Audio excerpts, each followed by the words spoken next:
Hi guys, today I'm going to show you how to make digital silver gelatin prints, how to take a digital image you've shot with your digital camera and print it in your darkroom just like you would any other negative. Now a couple of things you're going to need for this. You're going to need obviously an enlarger, you're going to need your regular darkroom printing equipment, and you're going to need one of these. You need a cell phone or a tablet.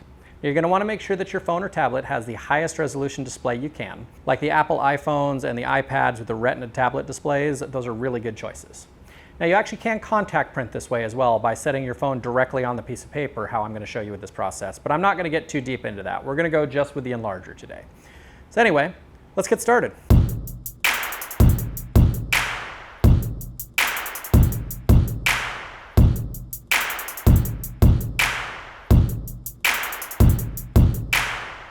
Okay, as you can see on my phone, I've displayed an image here. This is an image I took with my Fuji GFX camera.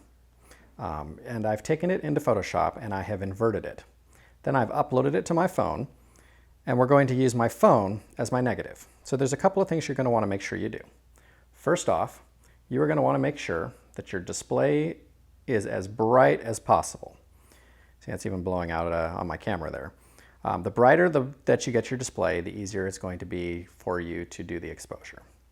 So let's move on to the next step. Okay, so now that we've made our digital negative here on our phone negative, we're going to go on to the next step. What you're going to need is a film carrier, but we're not going to be putting film in it. What we're going to do is we're going to set our phone or tablet across the top, and if you have a tablet, actually, you can usually just stick it straight in, but mine has a pretty big opening and I don't want to drop my phone into my enlarger. And then you're going to very carefully slide it in like so. And I do mean very carefully. When I was recording this earlier, I might have accidentally dropped my phone, so be careful, guys. Anyway, now that it's in the carrier, we don't have to worry about closing the carrier because we don't want to put pressure on our phone, and we don't have to worry about the lamp like we would with a normal exposure. The phone screen is going to do all of the exposing for us. So the next step is we're going to go into the dark and we're going to adjust our focus and we're going to make a print. So let's move on to that. Okay.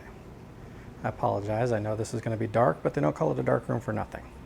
So I now have my phone in my enlarger, and you can see down here I have an easel laid out, and you can see the image being projected.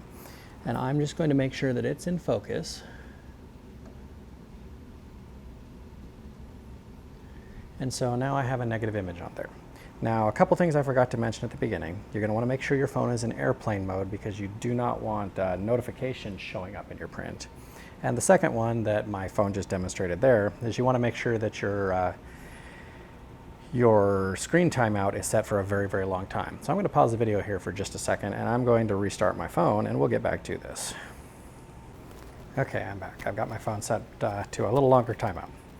So now this is going to get just slightly tricky because I don't have the ability to turn the lamp on and off like I normally would for a black and white print. So you probably can't see this, but what I'm going to do is pull a sheet of paper out of the paper bag, but I'm going to keep it away from my enlarger here.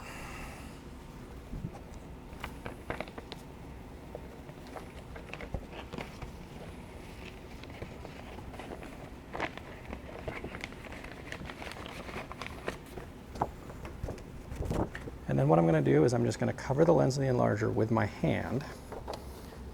I'm going to open up my easel, I'm going to place my paper,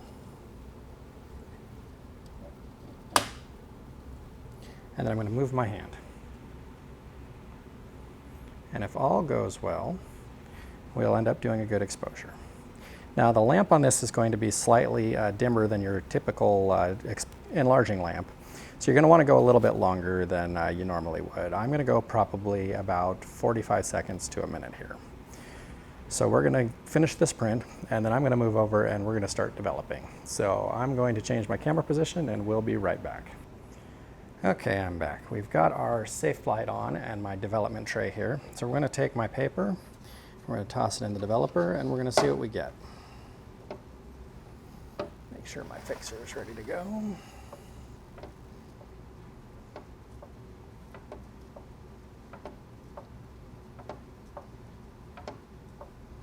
See, it's already starting to develop, which means my exposure was probably a little on the long side, but we'll see.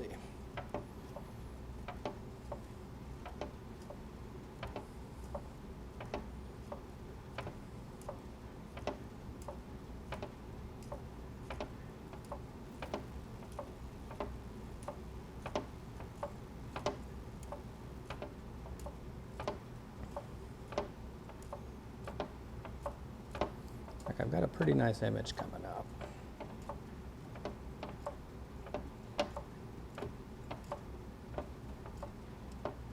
You can also tell from the outline that I actually missed my easel by a little bit. I probably should have adjusted it with the safe light on before I got started, but it's one of those things you learn. See, my image is coming up pretty nice. And I didn't mention earlier, I did use contrast filters. I used a number 8 filter, which means that this should be a pretty contrasty image. It's looking about right, so let's pull it out and get it in the fix.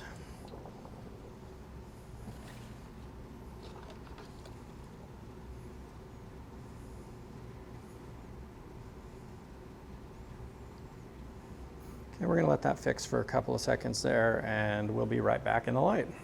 Okay, so we're back in the studio now. You can see in the print, it turned out really nice. It's on a matte piece of paper, so the finish is really smooth, and it just looks like a really good darkroom print, and you'd never know it was printed from a digital image. Now, depending on the resolution of your screen, if you blow this up really big, you print 20 by 24, 30 by whatever, you may see pixels in this. With the Retina displays and with higher resolution Android phones, that's usually not the case. But if you've got an older phone or a lower resolution display, sometimes you can see the pixels in these images. So anyway, I will post a scan of this and a comparison side by side with the original digital image so that you can see how it looks. And anyway, I hope this was useful. I hope you enjoyed this. As always, if you have any questions, feel free to ask them down in the comments. And thanks for watching.